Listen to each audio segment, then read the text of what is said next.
Hey guys, ഞാൻ മേഘ. ഞാൻ ഇന്ന് കുറച്ച് കുട്ടി ഫ്ലവേഴ്സും അതിന് പറ്റിയൊരു ഫ്ലവർ വേസും ട്രൈ ചെയ്ത് നോക്കിയിട്ടുണ്ടായിരുന്നേ.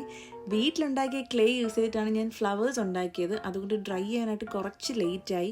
2-3 ദിവസം എടുത്തിട്ടാണ് ഈ ഫ്ലവേഴ്സ് തന്നെ ഒന്ന് സെറ്റാക്കി എടുത്തത്. എല്ലാ തവണയും ഞാൻ എയർ ടൈറ്റ് കണ്ടെയ്നറിലാണ് ക്ലേ സ്റ്റോർ ചെയ്ത് വെക്കാറുള്ളത്. അതുകൊണ്ട് എപ്പോൾ എടുത്താലും നമുക്ക് സോഫ്റ്റ് ആയിട്ടുള്ള കൺസിസ്റ്റൻസി മെയിൻറ്റെയിൻ ചെയ്യാനായിട്ട് പറ്റും. ഈ തവണ എന്തുകൊണ്ടാണെന്ന് അറിയാൻ വയ്യ. ഞാൻ എടുത്ത റേഷ്യോയിൽ എന്തെങ്കിലും വ്യത്യാസമുണ്ടോ, അതോ ഞാൻ ഓവറായിട്ട് ഹീറ്റ് കൊടുത്തിട്ടാണോ എന്ന് അറിയാൻ വയ്യ. ക്ലേ ഭയങ്കര ഡ്രൈ ആയിട്ട് ഇരിപ്പുണ്ടായിരുന്നു. ക്ലേ ഫുള്ളി എടുത്ത് നന്നായിട്ട് മിക്സ് ചെയ്തപ്പോഴത്തേനും ആ സോഫ്റ്റ് കൺസിസ്റ്റൻസി വീണ്ടും കിട്ടി. ഫ്ലവർ വേസിന് ചൂസ് ചെയ്ത ബോട്ടിൽ സ്റ്റിക്കർ മാറ്റിയപ്പോഴത്തേനും പക്ഷെ അതുപോലെ തന്നെ ഇരിപ്പുണ്ടായിരുന്നു.